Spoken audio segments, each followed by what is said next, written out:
In this video, we'll write the Lewis structure for KNO3, that's potassium nitrate.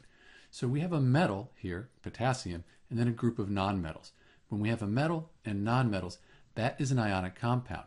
And what will happen is the electrons will be transferred from the metal to the nonmetals. So this is a little different than when we write Lewis structures with two nonmetals. First, we'll write K, that's our potassium. And potassium is in group 1 on the periodic table. That means it has a plus charge. So what we'll do is we'll put brackets around it with plus on the outside to show that it's an ion. Next, we'll do the Lewis structure for the nitrate, NO3. This is a polyatomic ion, so the N and the 3 O's, they hold together pretty tightly and they form the nitrate ion. So we'll put a Lewis structure for the nitrate ion in here, and it has a -1 charge. So let's put brackets around it and a -1 charge outside the brackets.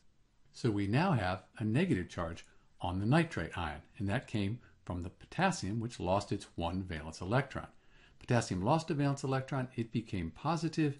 This nitrate ion has this negative charge here. The positive and the negative, they attract each other, and that forms our ionic bond.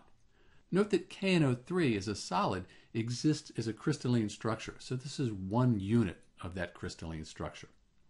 This is Dr. B with the Lewis structure for KNO3, and thanks for watching.